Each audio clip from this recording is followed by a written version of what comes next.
આ જે બેલ્ટ છે એમાં પીળી મગફળી છે એમાં ખેડૂતે આ વાપરેલું નથી અને હું તમને એનો જ મગફળીનો એક બીજો બેલ્ટ બતાવવા જઈ રહ્યો છું જેમાં તમે આ મગફળી જોઈ શકો છો કે જેમની અંદર આ ટ્રુ ક્રોપટેક્સનું ટ્રુ કાર્બન વાપરેલું છે. તો મગફળી આવી પીળી પડી ગઈ હોય, વૃદ્ધિ ના કરતી હોય તો મહત્વનું ભાગ એ હોય છે કે એમાં કાર્બનનું પ્રમાણ ઘટતું હોય છે, પોષક તત્વોનો અભાવ હોય છે. કેમ કે આપણે જે મગફળીને વસ્તુ જોઈએ છે એ આપતા નથી.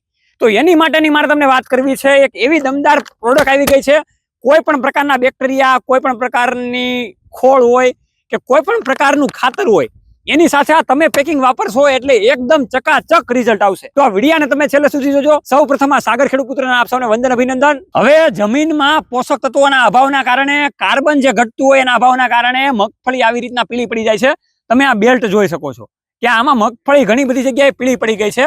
હવે મગફળીને એકદમ લીલી કરવા માટે, એમાં સુયાનું પ્રમાણ વધારવા માટે અને સુયામાં જે નાઇટ્રોજનની ગાંઠો બંધાય છે એને વધારે મજબૂત કરવા માટે અને એમાંથી જે પોપટા થાય એ વજનવાળા બનાવવા માટે, રોગ ઓછા આવે એની માટે, ભેજની સંગ્રહ શક્તિ વધારવા માટે અને મૂળિયાના વિકાસ માટે તમે અત્યારે જોઈ રહ્યા છો ટ્રુ ક્રોપટેક્સનું ટ્રુ કાર્બન.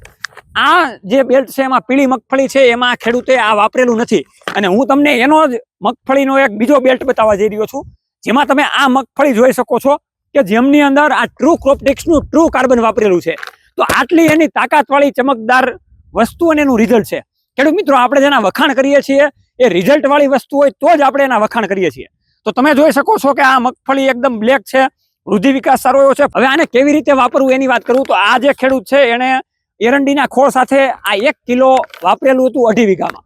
2.5 વીઘાની અંદર તમારે કોઈ પણ તમે ખાતર નાખતા હોય, ડીએપી હોય, રાસાયણિક કોઈ પણ ઓર્ગેનિક ખાતર હોય, એની સાથે તમારે 2.5 વીઘામાં 1 કિલો આ વાપરવાનું છે. હવે જ્યારે તમે પિયત આપો છો ત્યારે વોટર સોલ્યુબલ રીતે પણ તમારે ડ્રિન્ચિંગ અથવા તો પિયતમાં 2.5 વીઘામાં 1 કિલો વાપરવાનું છે.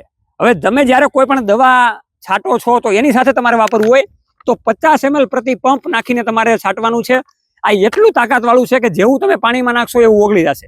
તો મગફળીને આવી ભરાવદાર કરવા માટે, જમીનની અંદર ભેજ શક્તિ વધારવા માટે, કાર્બનનું પ્રમાણ વધારવા માટે અને મગફળીમાં જે નાઇટ્રોજનની ગાંઠું બંધાય છે એને વધારે મજબૂત બનાવવા માટે, સુયા વધારે બેસવા માટે તમે આજે જ ટ્રુ ક્રોપટેક્સનું ટ્રુ કાર્બન મંગાવો અને તમારી મગફળીને શાનદાર બનાવો અને સારું એવું રિઝલ્ટ મેળવો, સારું એવું ઉત્પાદન મેળવો, બીજા બધા રોગોથી અટકો. જય જવાન, જય કિસાન. અવારનવાર આપણા વિડીયો સાથે મળતા રહીશું.